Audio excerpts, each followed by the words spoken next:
Greetings everyone. Myself Dr. Anup Petare from Dr. Reddy's Laboratories. हम सभी का स्वागत करते हैं ये Hindi plus English format of scientific session intellectual rendezvous जहां पे forum 3.0 that is fever outbreaks and respiratory uncertainty management.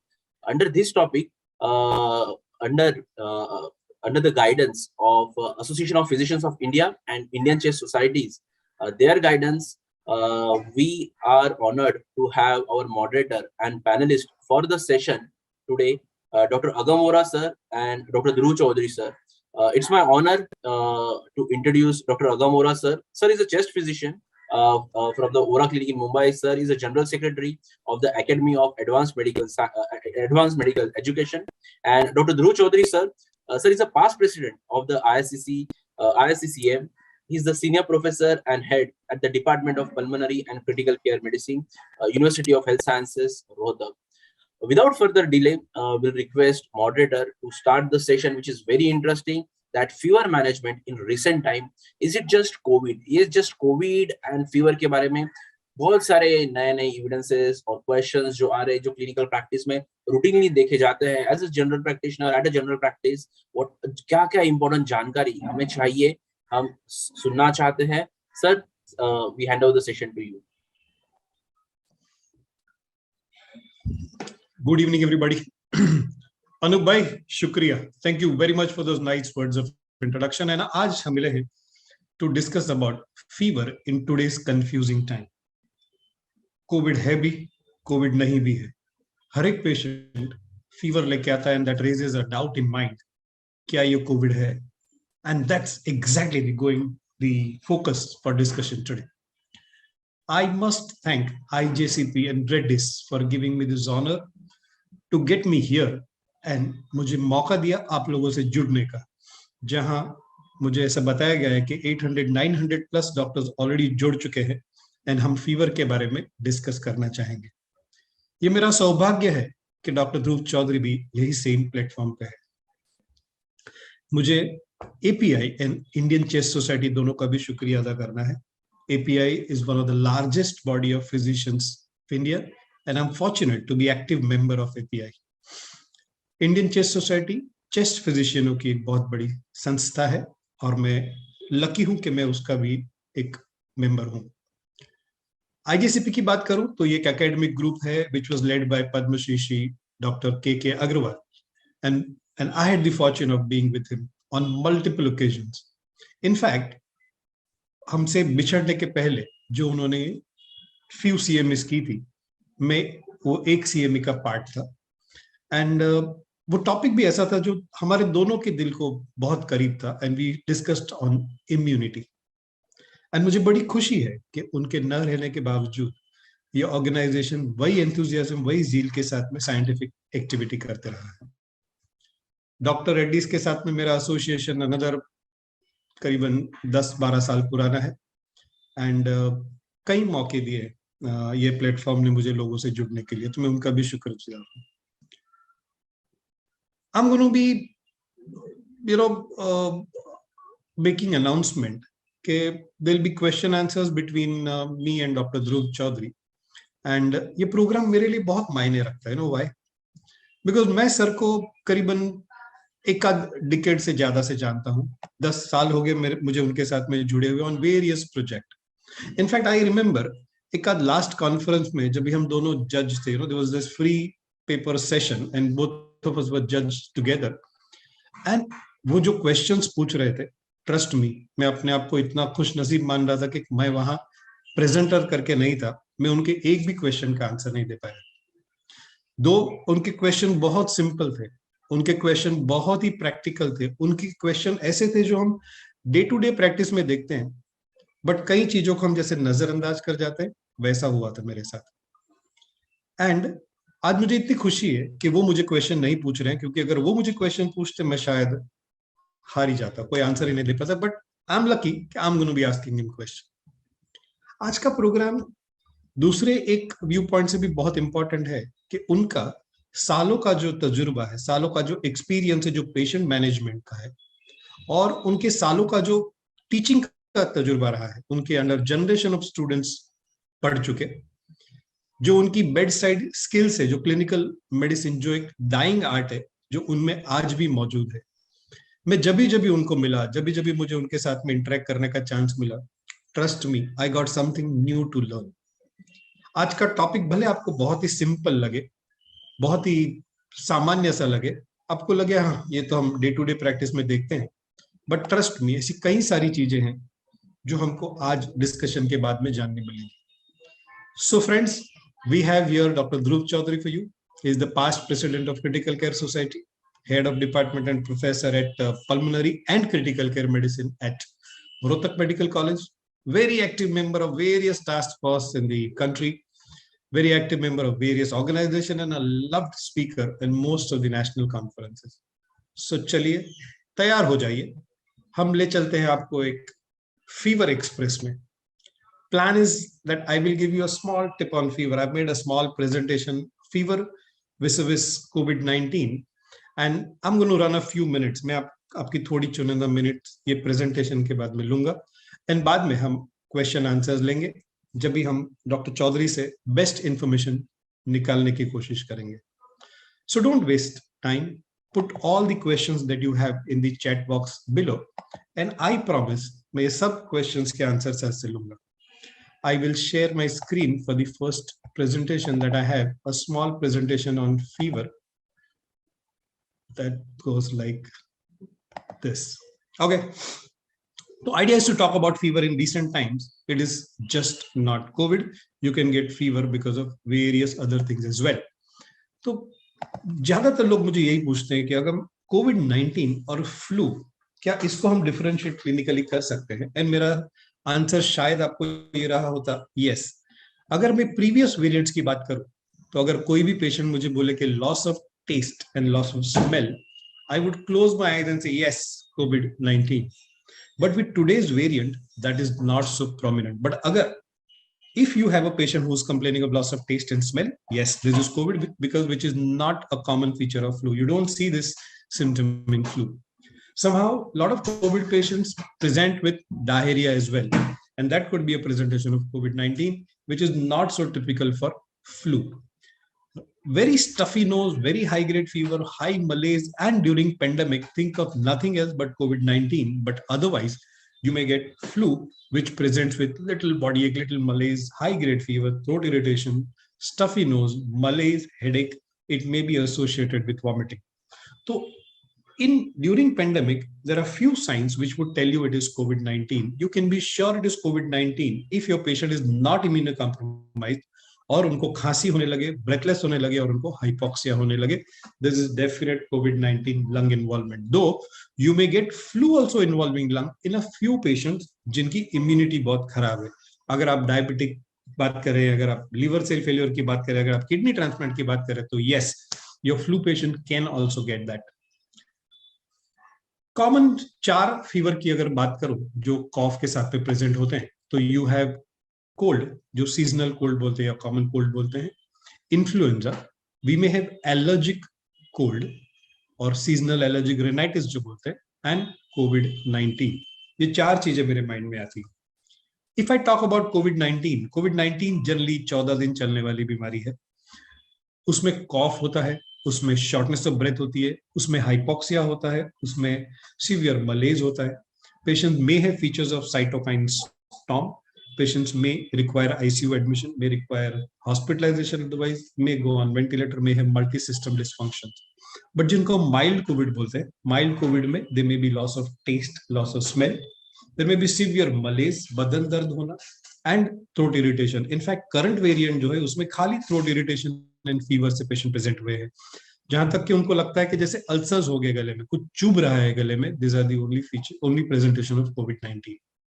When I talk of seasonal allergic symptom, that means allergic rhinitis, the best clue you will have is patients को इस तरह के multiple episodes past में हो चुके हैं. वो family में एलर्जी की हिस्ट्री देगा, वो अस्थमा की एलर्जी देगा, वो स्किन में एलर्जी की हिस्ट्री देगा, एंड वो इस तरह के एलर्जिक नेजल सिम्टम की हिस्ट्री देगा, जिसमें कई बार उनकी आंखें भी लाल हो जाती है. जनरली अगर अस्थमा साथ में ना हो तो वो शॉर्टनेस ऑफ ब्रेथ की हिस्ट्री नहीं देगा, and fever may not be a feature. कई बार उसमें फीवर नहीं होता है. And common cold and influenza again go hand in hand, again 14 days illness. लेकिन इसमें ज्यादातर लूज मोशन नहीं पाए गए इन्फ्लुएंजा में, as I said, but weakness etcetera बहुत कॉमन रहा है. स्नीजिंग एंड थ्रोट इरिटेशन भी उसमें रहता है. तो बाय एंड लार्ज दो इट में have a similar presentation, your ears of experience, आपका जो तजुर्बा, आपका जो अनुभव बोलते हैं, वो prevailing situation in that area, यानी आपके एरिया में क्या डिजीज ज्यादा कॉमन है, and whether you're talking about during pandemic or otherwise, would make the difference. कई बार बेसिक पे हम अटक जाते हैं. फीवर क्या है? डज इट मीन खाली आपने छुआ और आपको बॉडी गर्म लगा? Does it mean patient tells you कि मुझे बुखार जैसा लग रहा है, और it means a documented temperature rise? I would say fever लगना, बदन गर्म लगना, ये कई सीजन में इस तरह पाया जाता है, but you will call it fever only when there is documented temperature rise. And temperature rise of, again, there is a lot of controversy regarding it, but for all practical purposes, अगर ये 100 degree से ज्यादा है, या आगे, या वो और सिम्टम्स के साथ में एसोसिएटेड है, या साथ में चिल्स एंड राइगर्स है, ओनली ये चीजों को हम फीवर मानते हैं. नाउ अगेन, फीवर की वेरियस टाइप्स है. श्योर हर एक जन यहाँ मौजूद जो है उनको याद है, हमको स्कूल में, कॉलेज में, या मेडिकल कॉलेज में सिखाया गया था, फीवर के अलग अलग प्रकार होते हैं. You may have a continuous fever, you may have intermittent fever, you have remittent fever, you have sustained fever, you have relapsing fever, and we have different causes for this kind of fever. लेकिन ज्यादातर situations में clinically हमको ये pattern नहीं दिखने में मिलती है, फॉर सिंपल रीजन दैट बहुत बार पेशेंट्स खुद ट्रीटमेंट ले लेते हैं, बहुत बार पेशेंट्स केमिस्ट से ट्रीटमेंट ले लेते हैं, बहुत बार पेशेंट्स अपने फ्रेंड्स, अपने नेबर्स को पूछ के ट्रीटमेंट कर लेते हैं, और टिपिकल पैटर्न लॉस्ट हो जाती है. पर अगर आपका फीवर की इस तरह की फ्लक्चुएशन हो जिसमें वो 1 डिग्री से ज्यादा फ्लक्चुएट हो लेकिन कभी बेसलाइन को टच ना करे, वो फीवर को हम रेमिटेंट फीवर कहते हैं. इंटरमिटेंट फीवर को वो कहते हैं कि जिसमें टेम्परेचर की स्विंग्स होती है, and it may be different temperature morning और इवनिंग में. ये ऐसे टेम्परेचर है कि जिसमें कई बार टेम्परेचर नॉर्मल लेवल तक आते हैं and then again goes up like this. तो that is intermittent fever. And generally ये सेप्सिस को डिफाइन करता है, जनरली ये इन्फेक्शन फोकस को डिफाइन करता है. कभी मलेरिया में इस तरह देखा जाता है, कभी अपसेस में इस तरह देखा जाता है, कभी एब्डोमिनल इन्फेक्शन या लीवर या कोलिंजाइटिस एक्सेट्रा में इस तरह का फीवर देखा जाता है. कई बार सस्टेन या कंटिन्यूस फीवर इसको बोलते हैं, जब भी वो टच बेसलाइन को टच करता ही नहीं, यानी फीवर आपका कंटिन्यूसली 100 डिग्री के ऊपर का ऊपर ही है. और इस तरह के फीवर से टाइफाइड में पाए जाते हैं, इस तरह के फीवर निमोनिया में पाए जाते हैं. इनफैक्ट कई कोविड के केसेस में भी हमने इस तरह के फीवर पाए कि you need round the clock antipyretic drug. अगर आपने निमेंसुलेट राउंड द क्लॉक ना दी तो इन पेशेंट्स का फीवर बेसलाइन को टच ही नहीं करता है. And you have relapsing fever. जब भी फीवर आता है फिर पेशेंट अच्छा हो जाता है, for may be for some time there is no fever, absolutely baseline को टच कर लेता है fever, and then again it rises. This may happen over days, and this type के intermittent fever are seen in very low focus infections. But इस तरह के fever ज्यादातर आपको नॉन इन्फेक्टिव कॉजेज में भी पाए जाएंगे. यानी फीवर अगर आया तो सबसे पहले you think of infection, but do think of non infective etiologies as well. कई बार इन्फेक्शन के बगैर भी फीवर पाए जाते हैं. It may be seasonal fever, it may be it may be your arthritis related fever, it may be connective tissue disorder related fever, it could be drug induced fever. कई बार कई drugs भी fever देती है, and we need to keep those things in mind. तो अगर आप fever को treat करेंगे, ये एक नेक्स्ट क्वेश्चन है. एंड जब मैं स्टूडेंट था, जब आप स्टूडेंट थे, हमको ये सिखाया गया था कि फीवर इज अ सिम्टम, यानी फीवर अपने आप में कोई बीमारी, कोई डिजीज नहीं है, पर ये कोई डिजीज का एक साइन है, कोई एक डिजीज को चिन्ह है. And hence don't run around those चिन्ह, those signs, but try to find out the cause and treat the cause. Like आपको कॉफ है एंड कॉफ की वजह अस्थमा है, there is no sense in treating cough, but you must treat asthma. अगर आपको pneumonia, you must treat pneumonia. अगर आपको fever है जिसकी वजह मलेरिया है, फोकस ऑन मलेरिया. बट जब तक आप वो मलेरिया को ट्रीट करें, you need to treat that fever, because fever के अपने कॉम्प्लिकेशंस हो सकते हैं. Especially I am sure everybody here, हर एक सीनियर फिजिशियन ने यहाँ देखा है कि बच्चों का अगर फीवर ट्रीट नहीं किया गया, उनको कन्वर्जेंस आ सकते हैं. बड़ों में because of fever they may go into dehydration, and dehydration can lead to multiple complications including your renal failure. Dehydration की वजह से patients can go into sepsis and multi-organ issues. Dehydration की वजह से patients can end up in ICU. Dehydration की वजह से patients can go into something called as heat stroke, where they have delirium. उनका consciousness level alter हो जाता है. And by the time your treatment for underlying disease starts working, ये fever को treat करना बहुत जरूरी है, क्योंकि otherwise feeling of well-being भी नहीं आती. Patient के mind में डर रहता है कि अभी तक उसकी बीमारी ठीक नहीं हुई है. And hence, in few such typical situations, you will have to treat fever. तो आप कौन से fever को treat करोगे?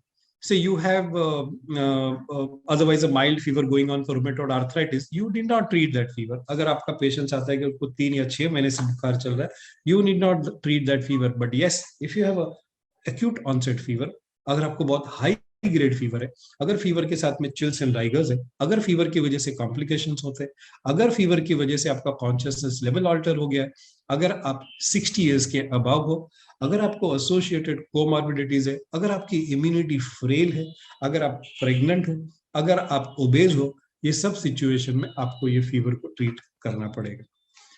And जब भी आप fever and respiratory की बात करो, या बहुत सारे कॉमन डिजीजेस है जो आपको ध्यान में रखने पड़ेंगे.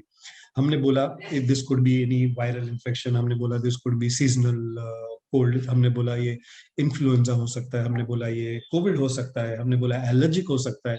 लेकिन ट्रस्ट मी, इसके अलावा बहुत सारे कॉमन डिजीज है जो आप जानते हैं आपके एरिया में फीवर के साथ में प्रेजेंट होते हैं, कॉफ के साथ में प्रेजेंट होते हैं. You may have leptospira there, you may have typhoid there, you may have malaria there, you may have dengue fever there, you may have so many other viral infections जिसके बारे में हम अभी अभी डायग्नोस करना सीखे हैं, जैसे रेस्पिरेटरी सिंसेशियल वायरस, जैसे इन्फ्लुएंजा बी वायरस. ऐसे कई सारे वायरस जो आजकल नई नई टेस्ट के द्वारा हमको पता चले कि ये भी हमारे कम्युनिटी में एग्जिस्ट करते हैं.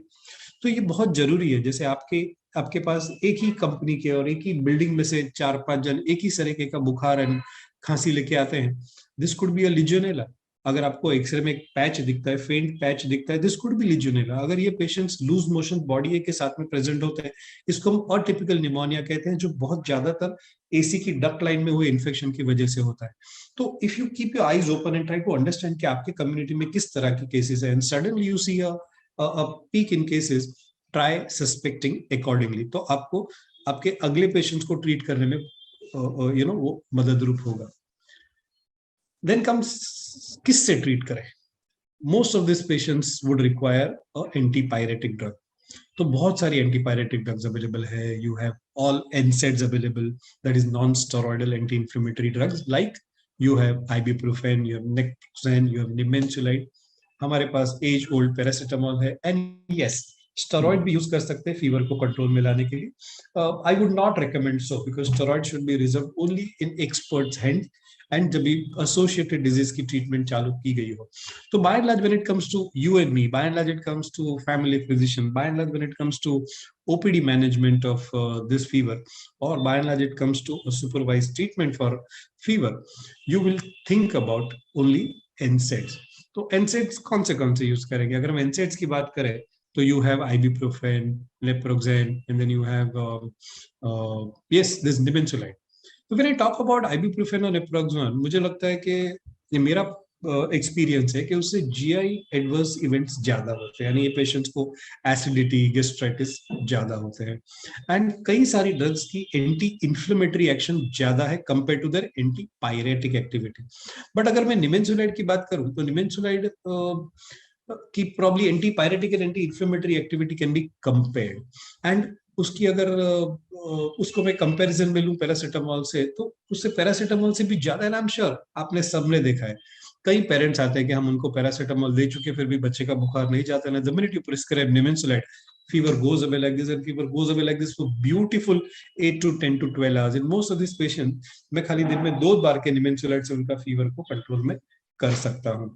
तो अगर मुझे कोई पूछे कि which is your choice of antipyretic, I think my preference is for nimensulide. And I was fortunate, हमने recently एक स्टडी कंडक्ट की थी जिसमें अंडर API, जो हमने आई थिंक जापी में पब्लिश किया था last this year only, last year, and we were talking about the prescription practices, and हमने realize किया कि कई treating physicians का, कई infectious disease का, कई family physicians का choice रहा है nimensulide when it comes to fever management.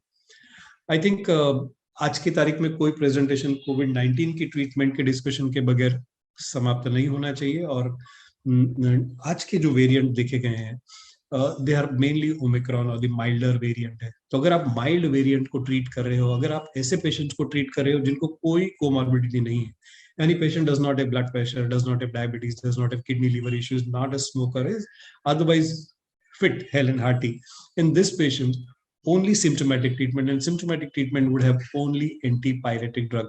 तो इन पेशेंट्स को खाली फीवर मैनेजमेंट और body ache malaise mild management is all that you require. अगर ये पेशेंट को खांसी बहुत ज्यादा है, you may give cough syrups, mainly antitussive, जिसकी वजह से वो स्प्रेड कम हो कम्युनिटी में, and do tell your patients to have adequate hydration. बाकी की treatment would depend on what kind of spectrum, what kind of presentation that patient has. अगर patient को साथ में immune hyperimmune state हुआ है, you may have to treat with a lot of anti-inflammatory drug, where steroid is one such drug. वरना आजकल JAK inhibitors आ गए हैं, आजकल बहुत सारी अलग अलग medicines available है. आप ये सब patients को nutritional supplement देना ना भूले. You may give vitamin C, zinc and other nutritional supplements. कई patients में hypercoagulability पाई गई है, this patients को anticoagulation से भी treat करना चाहिए. कोविड है अपने पास एंड कोविड रहने वाला है. टाइम आ गया है कि हम कोविड के साथ में समझौता करके कोविड के साथ रहना सीख ले. एंड जो हम बरसों से पेशेंट को नहीं समझा पाए, जो टीबी हमको नहीं समझा पाए, वो कोविड ने समझा दिया है, दैट इज कॉफ एटिकेट. हमारे पेशेंट्स को मास्क पहनना पड़ेगा, हमारे पेशेंट्स को मुंह कवर करना पड़ेगा.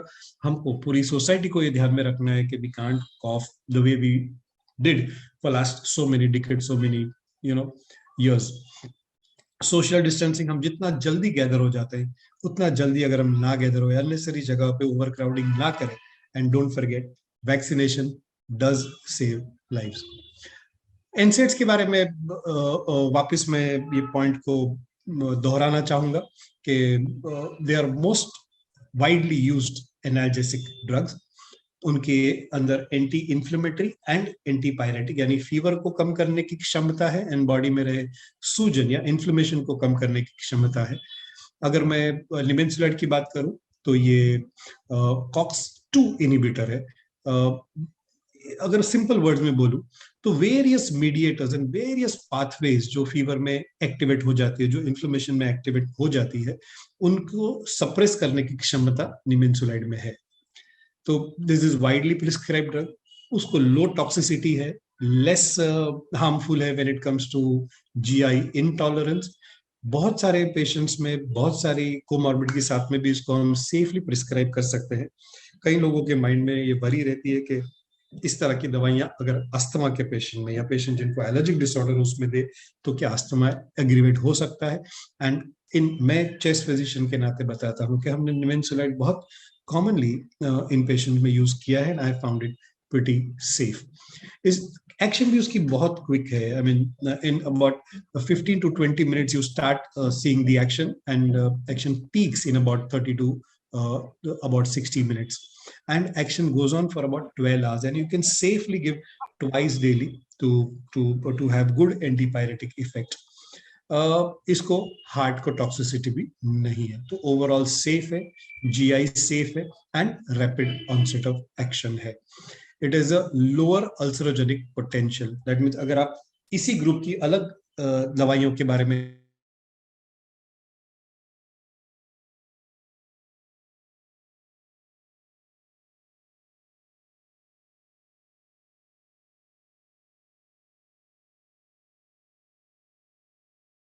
स्टडियां भी आई हैं जिसमें ऐसा समझा गया है कि इट में है वो इम्यूनोमॉड्यूलेटरी प्रॉपर्टीज, यानी अगर हम निमेंसुलाइड को यूज करें तो कई सारे इम्यून मीडिएटर्स को भी ये सप्रेस कर सकता है. एंड हेंस कई प्रोटोकॉल्स में निमेंसुलाइड को एक एड ऑन ट्रीटमेंट या एडजुवेंट थेरेपी जो बोलते हैं उस तरह का माना गया है.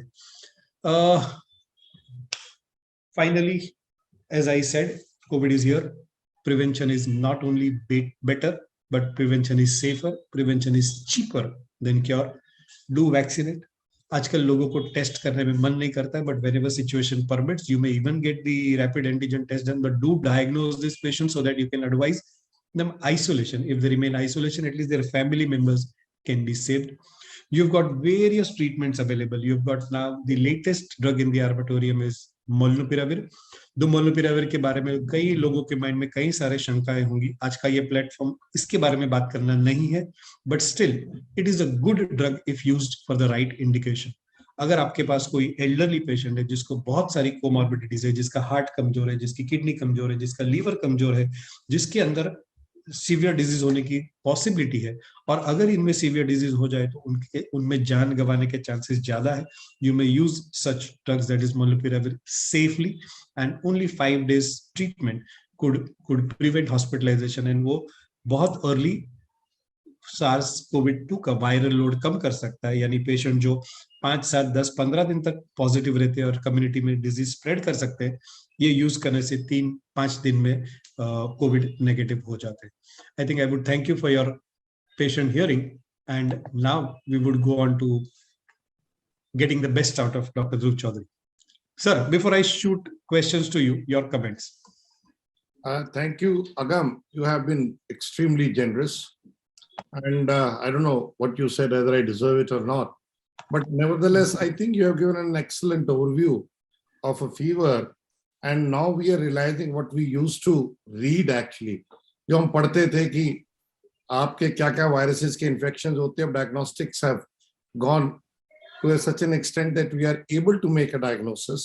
And especially जब से multiplex RT-PCRs आया है, diagnostics बहुत आसान हो गया है, much easier now. So इसलिए मेरा तो मानना ये है कि ठीक है, कम्युनिटी के अंदर जब एक बार इन्फेक्शन स्प्रेड करता है तो आपको मालूम है, बट शुरू में जिस तरह से व्हाट वी प्रैक्टिस इज कि now we have availability of BioFire with us, so we try to look at it कि भाई अगर आपके पास रेस्पिरेटरी इन्फेक्शंस आ रहे हैं तो क्या है. और हमने उस फेज में बिसाइड्स कोविड दूसरे कोरोना वायरसेस भी देखे हैं. 229E is one part. We also saw para-influenza. We also saw influenza B. We also looked at adenoviruses, rhinoviruses. So the point I'm saying is that things are becoming much simpler, but when I say simpler हो रही है उसके साथ वो complex भी हो रही है कि क्या करें, treat करें ना करें. कि फ्लू के लिए जब हम बड़े हुए तो एक ही चीज थी कि दवाई खाओगे तो 7 दिन में ठीक होगे, नहीं खाओगे तो 1 हफ्ते में ठीक होगे. So that is where the question comes up. But when you were talking about जिस तरह से एक particular एंटीवायरल के भी आप बात कर रहे थे, वही कंफ्यूजन उसी पे, क्योंकि जब चीज सीरियस होती है people try to find out an answer, जो डूबते को तिनके का सहारा. जब आप देखते हैं क्लिनिकल आप डाटा देख के कि नहीं इतनी दिक्कत नहीं हो रही है इंडिविजुअल को, तो आप उसके लिए कहीं ना कहीं आप सोचते हैं यूज करूं नहीं करूं, यूज करूं नहीं करूं. सो बिकॉज रिट्रोस्पेक्टिव तो विजडम सबको आ जाती है, प्रोस्पेक्टिवली जो डिसीजन मेकिंग है, क्लिनिकल डिसीजन मेकिंग है, वो बहुत जरूरी है. इसी तरह से जैसे अभी आपने नॉन स्टेरॉइडल एंटी इन्फ्लेमेटरी की बात करी, और हमको अगर आप इन्फ्लेमेशन का पाथवे पढ़िए तो उसमें ऑब्वियसली स्टेरॉइड्स है, नॉन स्टेरॉइडल है. और मुझे अभी भी याद है कि उसके अंदर हम हमेशा प्रोस्टाग्लैंडिन ल्यूकोट्रिन पाथवेज की बात किया करते थे. जो नॉन स्पेसिफिक पाथवे था उसके अंदर आपकी हाई डोज में एस्पिरिन भी थी, आपके हाई डोज के अंदर आइबुप्रोफेन और what you call the ibuprofenic acid that was, और उसके एनालॉग्स थे. इसी तरह से उसमें हमें 3 चीजें पढ़ाई जाती थी. अगर आपको कॉलेज का याद हो कि 3 चीजें देखते हैं हम नॉन स्टेरॉइडल एंटी इन्फ्लेमेटरी में: analgesia, antipyretic effect and anti inflammatory effect. कुछ के अंदर एंटीपायरेटिक एंड एनाल्जेसिया जैसे पैरासिटामोल क्लासिकल एग्जाम्पल, कुछ के अंदर एंटी इन्फ्लेमेटरी इफेक्ट काफी और एंटीपायरेटिक इफेक्ट काफी स्ट्रांग है जैसे इंडोमेथासिन है, और कुछ के अंदर तीनों चीजें हैं जैसे आपका आइबुप्रोफेन है, मेफेनेमिक एसिड है, या आपका डाइक्लोफेनेक या एसिक्लोफेनेक आ जाता है.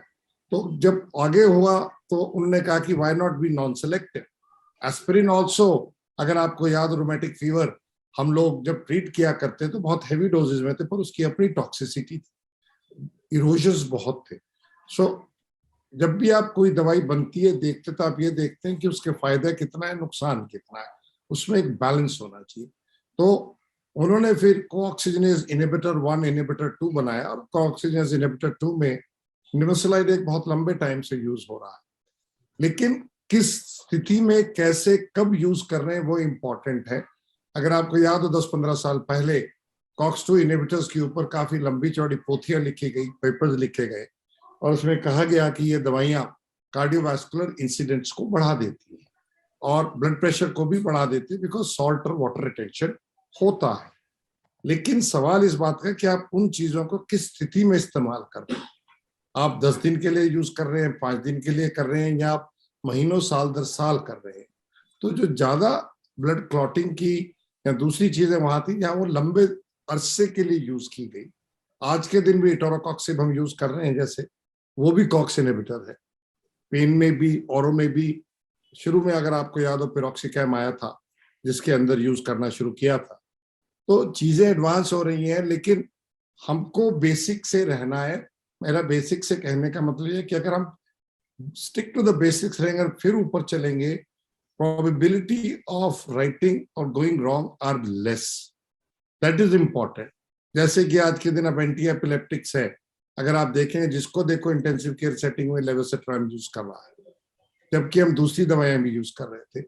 इसी तरह से जब आप दवाइयां इस्तेमाल करते हैं, और खास तौर पे जब लोगों को कोमॉर्बिडिटीज और उसकी दवाइयां इस्तेमाल होती हैं, तो मेरे अपने क्लिनिशियन दोस्तों से एक बहुत आग्रह है कि ड्रग ड्रग इंटरेक्शन देखिए आप, क्योंकि उससे भी कई बारी हमारे रियलाइज किए बगैर कॉम्प्लिकेशंस हो जाती हैं। अगम चेस्ट फिजिशियन है, मैं भी अब मेडिसिन से काफी हद तक रेस्पिरेटरी में करते हैं, और अक्रॉस द बोर्ड भी अगर आप देखें जनरल प्रैक्टिस में भी रिफैम्पिसिन की कितनी दिक्कतें आ रही। सिमिलरली जो आपकी ARTs एंटी रिट्रोवायरल थेरेपी, उसके अंदर कितनी ड्रग इंटरेक्शन। वो मैं इसलिए बोल रहा हूं कि जब भी आप कोई भी दवाई इस्तेमाल करें, प्लीज एक बार लिस्ट चेक कर लें कि और आदमी दवाई क्या ले रहा है। अभी तो आपने बात मोलनुपिराविर की, अभी तो पैक्सलोविड नहीं आया यहाँ पे। अगर निर्माटेनेविर आ जाएगा PI का, तो उसकी ड्रग इंटरेक्शंस बहुत है। तो इसलिए आप ये मान के चलिए कि आप क्या फायदा क्या नुकसान देख रहे हैं। मैं वापस आज की चर्चा पे उस पर आता हूँ। फीवर के अंदर अगर आप देखेंगे, बच्चों को जब फ्लू होता था तो एक दवाई इन्फ्लुएंजा ए में हमेशा मना करते थे, क्योंकि उस समय पता नहीं चल पाता था क्या है, कि कई बार बच्चों में फैटी लिवर हो जाता था, जिसको हम राइस सिंड्रोम बोलते थे। तो इसलिए एस्पिरिन को डिस्क्रेडिट मिला, उसके कारण दूसरे नॉन स्टेरॉइडल एंटी इन्फ्लेमेटरीज को भी डिस्क्रेडिट मिला। और अगर आप देखेंगे ओमिक्रॉन को, तो अगर आप मुझसे पूछेंगे, एक तरह से analgesic, antipyretic, anti inflammatory drug का ये actually there is a comeback in it, because आप देखें लोगों को बहुत सिवियर बॉडी एक हो रहा है, कईयों को इनटॉलरेबल हेडेक हो रहा है, जो कि अगर हम विजुअल एनालॉग स्कोर में या क्वांटिफाई करें 0 से 10 पे, लोगों ने 8-9, कईयों ने इवन 10 तक का है, जो हम आमतौर पर सबअरेक्नोइड हैमरेज या बहुत ही सिवियर केस ऑफ माइग्रेन्स में या इंक्रीज ICP में देखते हैं। और वहां हमारा what was the saviour? Analgesic anti inflammatory drugs, चाहे वो आपकी निमेसुलाइड थी, चाहे आपकी आइबुप्रोफेन थी, या आपकी डाइक्लोफिनेक या एफ्लोनेक थी। तो कहने का मेरा अभिप्राय ये है कि उससे रैपिड आपका टेम्परेचर में फर्क पड़ा, उससे आपके बॉडी एक्स में फर्क पड़ा, और जो इस बार यंगस्टर्स को बर्स्टिंग हेडेक्स हो रहे हैं ओमिक्रॉन के साथ, उसके अंदर भी हमें उसका लाभ मिला। तो इसलिए आप जो भी दवाई इस्तेमाल करें वो पता होना चाहिए। लेकिन फीवर का कारण हमेशा ढूंढिए। जैसे डॉक्टर अगम बता रहे थे कि बुखार एक लक्षण है, बुखार बीमारी नहीं है। और इसके अंदर जो लिस्ट दी, एक लिस्ट में डेफिनेटली ऐड करना चाहूंगा। इसके अंदर 2, जो एक रेस्पिरेटरी से और एक इंटरनल मेडिसिन ICU से रिलेटेड है, वो है स्क्रब टाइफस को नहीं भूलना है आपको। स्क्रब टाइफस आज के दिन बहुत common cause of acute undifferentiated fever है। एक्यूट अनडिफरेंशिएटेड फीवर का मतलब ये है कि आपको कारण नहीं मिल रहा है। जो हरियाणा में तो हमारे नॉर्थ में हर चीज को हम पंजाब में मियादी बुखार बोलते थे, हरियाणा के अंदर मोतीजारा बोलते हैं, आप और हम लोग टाइफाइड की बात करते हैं। लेकिन ये उसके डिफरेंट रूप्स है, लेकिन अगर आप देखेंगे बहुत कॉमन कॉज है, इट इज नॉट अनकॉमन। इसी तरह से खास तौर पे अगर मैंने जैसे बताया लो रेस्पिरेटरी इन्फेक्शन है, अगर स्किन लीजन मिलता है और एक्यूटली आपके पास कोई निमोनिया का पैच आता है, मेलिडोसिस नहीं भूलना है आपने। खास तौर पे जो पैडी है या फार्मर्स हैं जो यूज कर रहे हैं across India, pan India, south में, सेंट्रल इंडिया में, वेस्ट में, अनकॉमन कारण नहीं है, क्योंकि आज के दिन जिसको दिल करता है वो सीधी कार्बापेनेम शुरू कर देता है, तो वो देखा जाता है। तो बुखार आपको देखना है। इसी तरह से जब बुखार के साथ आपको ब्रेथलेसनेस आती है, उसको भी आपको देखना जरूरी है। हम लोगों ने इस हिसाब से रखा था कि अगर आपको सिम्टम होने के 7 दिन के अंदर ब्रेथलेसनेस है, 5 से 7 दिन, think in terms of influenza. अगर आपको 7 दिन के बाद ब्रेथलेसनेस और फीवर शुरू हुआ है, बाइफेजिक इलनेस है, इसलिए आप इसके अंदर सोचेंगे कि कहीं आपको कोविड तो नहीं हो रहा है, क्योंकि अगर आप देखेंगे इसमें जब इम्यूनिटी डिसरेगुलेटेड होती है तब दिक्कत आती है। इन्फ्लुएंजा में पहले 3 से 4-5 दिन के अंदर फेफड़े के अंदर इन्वॉल्वमेंट हो जाती है, जो कि क्लिनिकली मैनिफेस्ट हो जाती है। ये सॉफ्ट साइन होते हैं, लेकिन क्लिनिकली आपको गाइड करते हैं, हेल्प करते हैं डिसीजन लेने में। इसी तरह से पैरन इन्फ्लुएंजा आ गया आपके पास बुखार इन दिनों में, सर्दियों में हम आमतौर पे रेस्पिरेटरी वायरल एक्टिविटीज देखते हैं, उसके अंदर आपको थोड़ा बहुत लैरिंजाइटिस भी हो सकता है, बैक्टीरियल इन्फेक्शन आज के दिन नहीं देखते, बट अगर आपको थोड़ी सी सांस में जैसे ऐसे लगे, कई बार ये बच्चों में क्रूप के कारण होता था, एडल्ट्स में ये पैरा इन्फ्लुएंजा में लैरिंजाइटिस या इन्फेक्शन के कारण एक्टिविटी आ सकती है, जिसके आपको ध्यान रखना है, देख के चलना है। सो कहने का सिंपल अभिप्राय है, क्लिनिकल पिक्चर को आपने जाने नहीं देना है, बीमारी की एपिडेमियोलॉजी को ध्यान में रखना है। और कई बार ये होता है, और अक्सर ये कई बार तो अक्सर ये होता है, जो हमने चीज पढ़ी नहीं होती, देखी नहीं होती, वो हमारी आंखें देखती भी नहीं, वो दिमाग सोचता भी नहीं। तो अगर कोई चीज कहीं फिट नहीं हो रही है, जैसे अब आज के दिन अगम जी ने भी कहा कि जुकाम है, गला है, खराब है, अगर कोई कहे कि मेरा टेस्ट बदल गया है, कोई कहे मुझे टेस्ट नहीं आ रहा है, जुकाम हो रहा है, immediately think in terms of COVID. This is very unusual with other things. Severe headache आ गया एकदम बस्टिंग, साइनस के अलावा अगर आता है तो think in terms of Omicron. Similarly अगर कॉम्बिनेशन डायरिया का आ रहा है, या कई बार हम लोगों को इन पेशेंट्स के अंदर स्किन के अंदर इरप्शंस आ रही है, या आपकी उंगलियों के ऊपर आ रहा है, जिसको कोविड टो भी बोलते हैं, स्किन मैनिफेस्टेशंस भी हैं, तो ये सारी चीजें हैं। और तो और अगर कोई मरीज आपको लो ग्रेड फीवर है और उसके बाद severe loss of appetite, distension abdomen है, या खाना खाने के बाद आपको लगता है अफारा आ रहा है और कोई कारण नहीं मिल रहा है एक्सेप्ट 1 या 2 लूज स्टूल्स है, बॉडी एक्स है, या एक्सट्रीम डिग्री की फिटीग है, think in terms of COVID और alternate possibilities you need to look at. ये ओवरव्यू है एक चीजों का, और आज के दिन टेस्ट अवेलेबल है, आप कर सकते हैं, लेकिन आपको टेस्टों का भी टाइम टेबल मालूम होना चाहिए। और खास तौर पे इस थर्ड वेव में नाक के अंदर जो डालने से, चाहे आप लेटरल फ्लो टेस्ट जिनको हम रैपिड एंटीजन टेस्टिंग कहते हैं, या आरटीपीसीआर, लगभग 1 दिन लेट आ रहा है अगर आप ओरल कैविटी से करें। इसलिए दोनों जगह से सैंपल लेना, एडिक्वेट सैंपल लेना बहुत जरूरी है, जो मैंने रियलाइज किया कि बहुत सुपरफिशियली हम कई बार करते हैं। और खास तौर पे अगर आप वेस्ट का और सिंगापुर का एग्जाम्पल, लोग स्पॉन्टेनियस एग्जाम्पल करते हैं, पर मेरी एक दरखास्त और है, साथ में रिक्वेस्ट और है कि जब भी आप टेस्ट करें, चाहे पॉजिटिव और नेगेटिव, आईसीएमआर के पोर्टल पे जाकर डालें, क्योंकि जब हमको कोई पॉलिसी बनानी होती है, हम जो एक्चुअल सिस्टम में जो पॉजिटिव उसको देख के चलते हैं, लेकिन उसके साथ हम ये भी मान के चल रहे हैं जो हालात हैं, 10 से 20 टाइम मिनिमम लोग ज्यादा टेस्टिंग कर रहे हैं अपनी स्पॉन्टेनियस, खासतौर पे बड़े शहरों में। और बड़े शहर से मेरा अभिप्राय टाइप 1, टाइप 2 और टाइप ABC जो हम बोलते हैं, फर्स्ट ईयर, सेकंड ईयर और इवन थर्ड ईयर सिटीज में। सो इनके साथ जो भी सवाल जवाब होंगे, मेरे को बेहद खुशी होगी।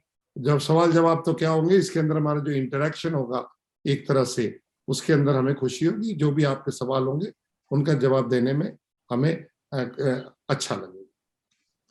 वाह जी वाह। सर 4 बजे जब ये प्रोग्राम चालू हुआ, मुझे लेके, IGCP ग्रुप से लेके, रेड्डी से लेके करीबन 15-20 जन आपके फैन थे, आज जब 4:40 हुई है, करीबन 800 फैन उसमें और जुड़ चुके हैं। आपका years of experience and the way you have spoken about it, right from clinical presentation से लेके investigative modalities से लेके किस सिचुएशन में डिफरेंशिएट करना चाहिए, जो अनकॉमन कॉजेज लाइक आपने टाइफस के बारे में बताया, तो उसकी ट्रीटमेंट के बारे में बताया, ये एक सालों के तजुर्बे के मुंह से ही इस तरह की बातें निकली जाती है। तो we are really grateful to for your words of wisdom.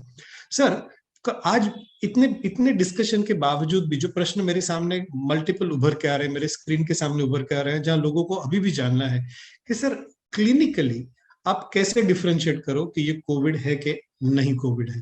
तो दो आप ये बता चुके, लेकिन फिर भी अगर आप फिर से ये बातों के ऊपर थोड़ा जोर दे कि हम क्लिनिकली किस तरह फीवर को डिफरेंशिएट करें कि ये कोविड है कि नॉन कोविड फीवर। देखिए, फीवर जो भी आपके आ रहा है इस समय, आपको जो जब भी किसी को फीवर आता है, शुरू के केसेस में डिफिकल्टी ज्यादा होती है। आपको वायरल फीवर या कोई भी फीवर, अब कहने का अभिप्राय मेरा, अपने एरिया की पहली चीज एपिडेमियोलॉजी पता होनी चाहिए कि क्या इस समय चल रहा है, और इस साल पिछले साल हमने क्या देखा था, मॉनसून के बाद क्या देखा था, वेदर कैसा है, और क्या चीजें उसके बाद संभव है या नहीं, पहली बात। दूसरी बात, लक्षण क्या है। लक्षण के अंदर से आप, जिस तरह बेसियन इक्वेशन हम बोलते हैं, तो आप अपने दिमाग के अंदर जब आप सवाल पूछते हैं तो उसके अंदर प्लस माइनस चलता रहता है। जुकाम है, गला खराब है, खांसी है, ब्रेथलेसनेस है, फटीग है, टायर्डनेस है, ये सारी एक ऐसी चीज है।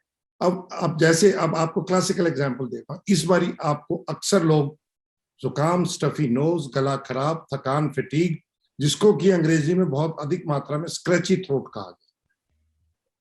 ऑन द अदर हैंड, जब आप इन्फ्लुएंजा को देखते हैं तो सडन चिल के साथ moderate to high grade fever आता है, एंड एकदम कफ शुरू होता है उसके बाद, and then you may have sometimes occasional spitting. Similarly जब आपके साथ राइनो वायरसेस है, मिलेज तो होता है, बहुत ही लो ग्रेड होगा, लेकिन रनिंग नोज, स्टफीनेस, स्नीजिंग बहुत कॉमन होती है। और जो दूसरी चीज इन लोगों के respiratory infection, secondary attack rates आप लेके चलते हैं, और बाय एंड लार्ज चौथे पांचवें दिन सीवियर होता है, तीसरे उसके बाद सॉर्ट आउट हो जाता है। इन्फ्लुएंजा के अंदर भी you can have very severe body aches.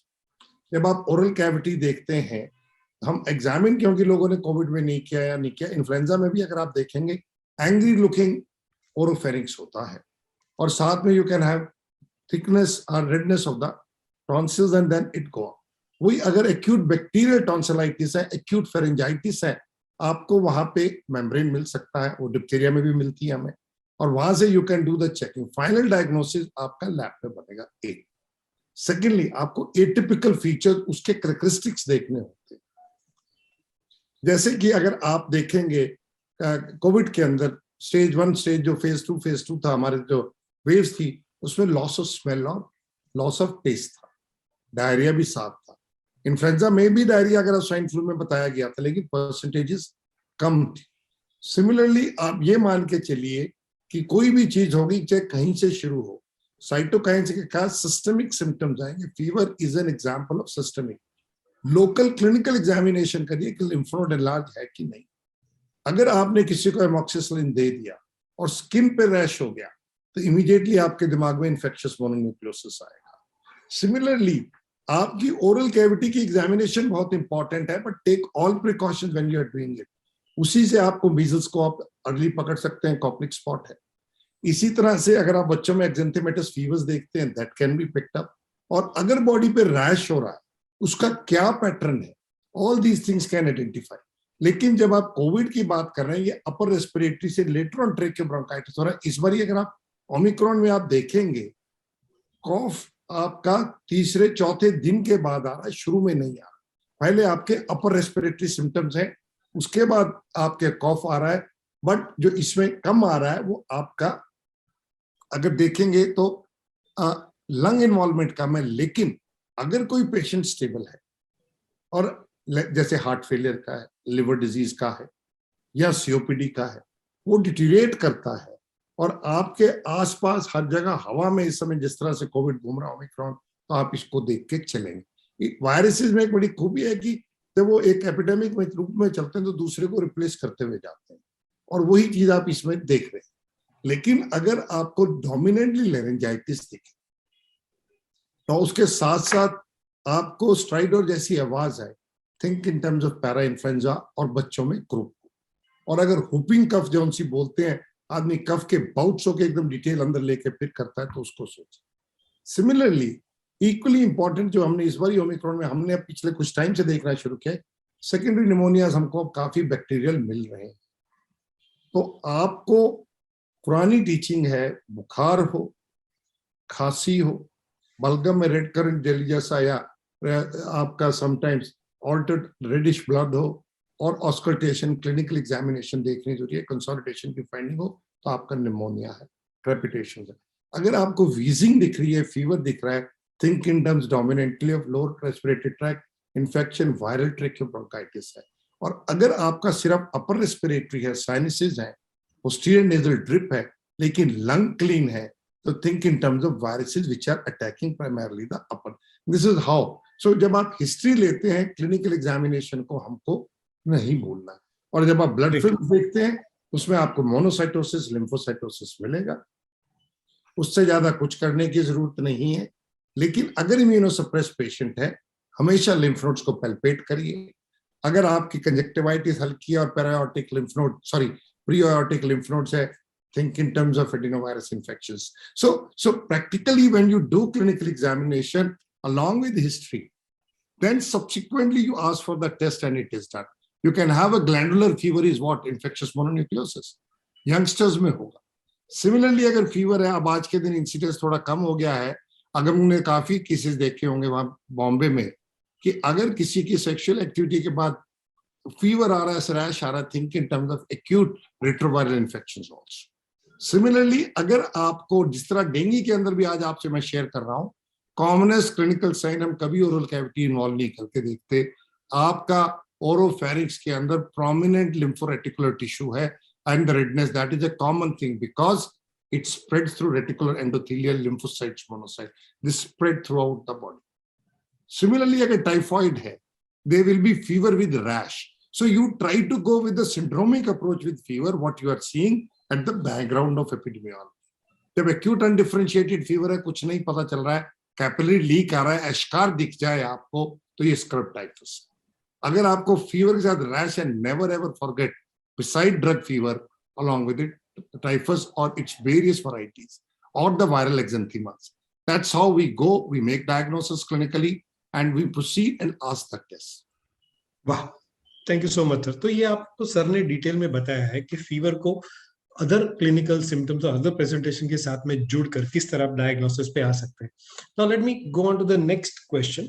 Sir, अगर मैं क्लिनिकली सस्पेक्ट करूं कि ये एक वायरल रेस्पिरेटरी फीवर है, मुझे और कोई सिम्टम नहीं मिल रहे हैं, मैंने क्लिनिकली इवैल्यूएट किया और पेशेंट की चेस्ट क्लियर है, मेरा ऑस्कल्टेशन क्लियर है, and I am somehow convinced कि ये कोविड या कोविड तरह के कोई वायरल इन्फेक्शन है, मैं उनकी रैपिड एंटीजन टेस्ट करता हूँ, मैं आरटीपीसीआर करता हूँ और वो नेगेटिव आता है, और मैं ऐसा सस्पेक्ट कर रहा हूँ कि इन्फ्लुएंजा है या पैरा इन्फ्लुएंजा है, क्या उसको डायग्नोस करने की जरूरत है? वन, अगर उसको डायग्नोस करने की जरूरत है तो आपने शुरुआत में जो मल्टीप्लेक्स पीसीआर के बारे में बताया, आप उनके बारे में थोड़ी और जानकारी देंगे? देखिए, ideally speaking, if you ask me as a purist, answer is yes, but sometimes because of the cost we try to do it. Let's look at an ideal situation and then we try to modify our practice which is practical, implementable and will not cause any harm to the patient. जब भी आपको, जिस तरह से आपने बोला rapid antigen हमने किया negative, but I will like, आज के दिन मुझे आरटीपीसीआर कोविड का कराने में संकोच कतई नहीं है, क्योंकि एक तो सरकार में ये फ्री है और अगर प्राइवेट में भी करना है तो इसकी कॉस्ट बहुत कम आ गई। और आप ये मान के चलिए कि आपको जब सैंपल ले रहे हैं, आप रैपिड एंटीजन भी कर रहे हैं, तो आप नाक से और मुंह से, दोनों से अंदर डीप जाके फॉसिस पे करिए। लेकिन अगर आपको ओरल कैविटी का करना है तो आपको खाली पेट होना जरूरी है, नहीं तो गैग से आप टेस्ट नहीं कर पाएंगे।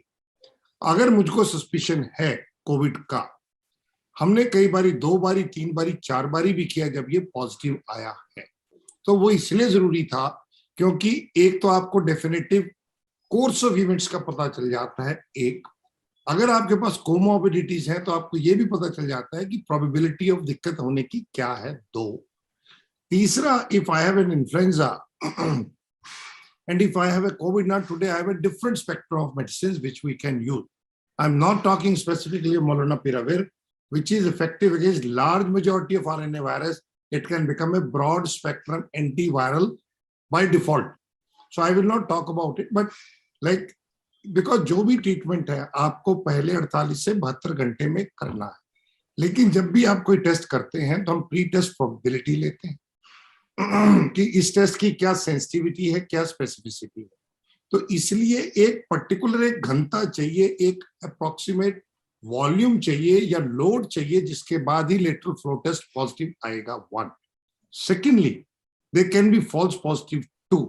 Third, but for practical, the way virus is going, it is going to be likely to be there depending upon the viral load. Then along with it, the time duration and how samples have been taken, जिसको हम pre analytical, अगर मेरी बहुत strong suspicion है तो definitely मैं करूंगा। और आपने उसके बाद देखा होगा कि जब लोगों को घरों में दिक्कत आ रही है तो लोग टेस्ट नहीं करा रहे कि भैया इसको कोविड है तो मैं काहे को करूं। सिमिलरली अगर इन्फ्लुएंजा है, जैसे हमारे पास से पेशेंट था, एक सीरियस पेशेंट आया, अगर वो इंटेंसिव केयर यूनिट्स की सेटिंग में है, answer is capital YES, yes, I will go definitely for the diagnosis because I need to know what I am dealing. Common आपका जो मैनेजमेंट जनरल है वो रहेगा, लेकिन स्पेसिफिक मैनेजमेंट को, जैसे हमें मिला पीछे पेशेंट को इन्फ्लुएंजा बी आया और इन्फ्लुएंजा बी के साथ साथ उनको उसके अंदर हमको न्यूमोकॉकस भी मिला। तो आपने 2 तरह से आपको चीजें एडवांटेज मिल गई मल्टीप्लेक्स पीसीआर के जरिए। लेकिन सिंपल जुकाम, गला खराब है, आप ये देख रहे हैं, उसके अंदर जिस तरह बच्चों में अब हमें मिल रहा है, अगर वीजिंग है, ब्रोंकिलाइटिस है, मुझे पता है रेस्पिरेटरी सिंसिटियल वायरस है, लेकिन प्रूव करना इसलिए जरूरी हो जाता है डायग्नोस्टिक के कि आज के दिन अब एंटीवायरल थेरेपेटिक मोडालिटीज हमारे पास अवेलेबल है, लेकिन टेस्ट से पहले लोकल एग्जामिनेशन मैंडेटरी है, then you take it and go ahead. Great, perfect. तो दोस्तों, ये जो मल्टीप्लेक्स पीसीआर के बारे में सर ने बात की, ये टेस्ट भी कोविड तरह की टेस्ट है, जिसके अंदर भी आपको स्वैब कलेक्ट करना है। आप throat swab and nasal swab दोनों कलेक्ट कर सकते हैं और ये सेम टेस्ट के लिए जाता है। उसको मल्टीप्लेक्स पीसीआर इसके लिए बोलते हैं कि उसमें मल्टीपल एंटीजेंस और मल्टीपल पीसीआर किया जाता है, यानी मल्टीपल पीसीआर को उसके अंदर इनकॉर्पोरेट किया गया है।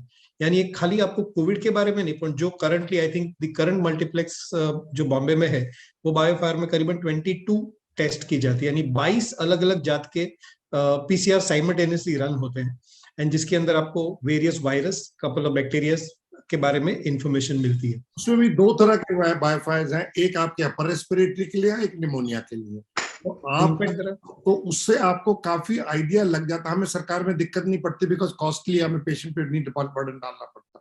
प्राइवेट में लोग इसलिए सोचते हैं बिकॉज एक टेस्ट 14 से 15 हजार रुपए कॉस्ट करता है, तो वो एक बार देखना पड़ता है। बट आपने बिल्कुल दुरुस्त फरमाया कि बायोफायर ने हमारी जिंदगी काफी आसान कर दी है, लेकिन पेशेंट की जेब काफी हल्की हो जाती है, तो सरकार में बैठे हैं तो काम आसानी से हो जाता है।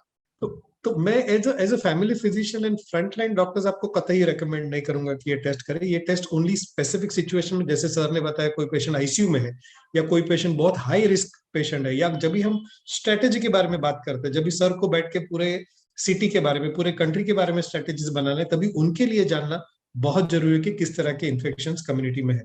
Now I move on to the last question sir.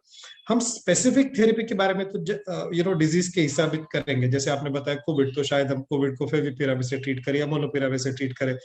शायद आपने बोला कि निमोनिया, तो निमोनिया को उसकी तरह की एंटीबायोटिक से ट्रीट करें। Typhus and typhoid and malaria would be treated accordingly. But आप मुझे ये बताइए, as a default would you treat fever, and if not, कौन सी सिचुएशन में आप फीवर को ट्रीट करना चाहेंगे? देखिए, 2 चीजें हैं, एक डिजीज पे स्पेसिफिक ट्रीटमेंट है और एक उसके कॉन्सिक्वेंसेस को देखना और करना है।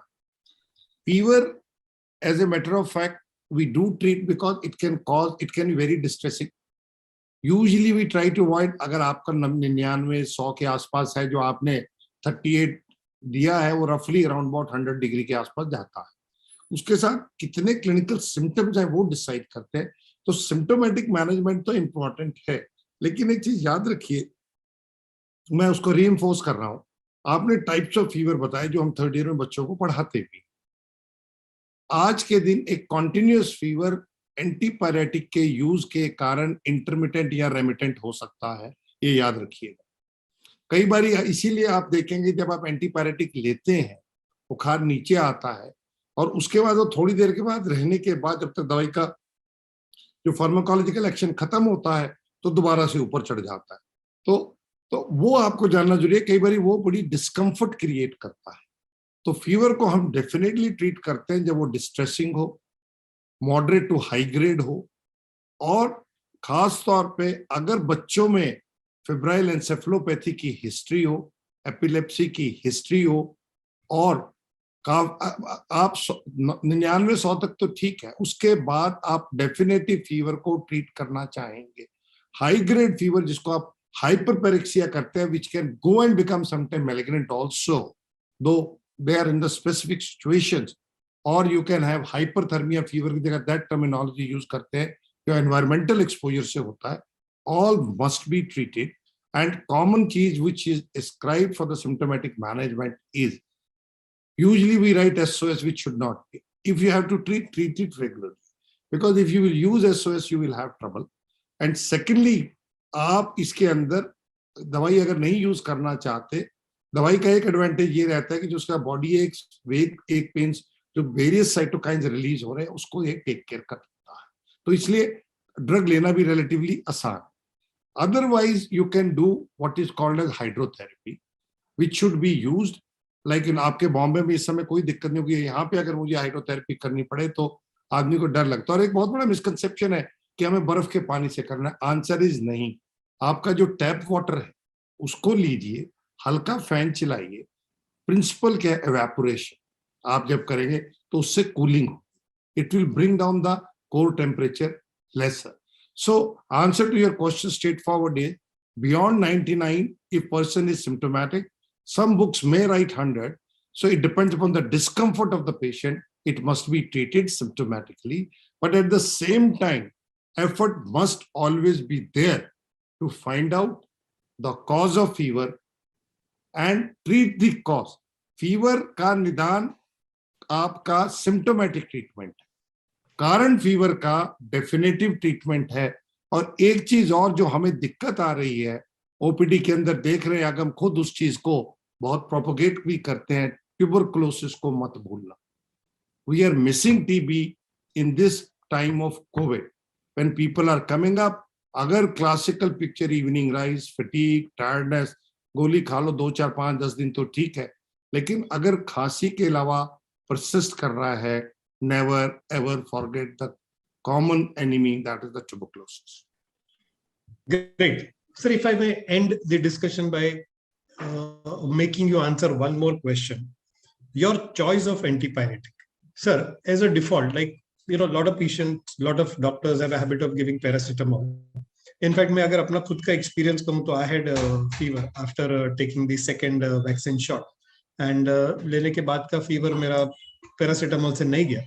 And I myself took nimensulide, and fever went away. It went away, all malaise, etc. चला गया, and probably it was one spike. तो by in next 10 hours I was completely fine. अगर कोई पेशेंट आपको फोन करके पूछता है, अगर आपको क्लिनिकली इवेल्युएट करने का चांस नहीं है, and अगर आप जानते हैं कि he requires just one simple antipyretic, what would be your choice of antipyretic? Would it be paracetamol?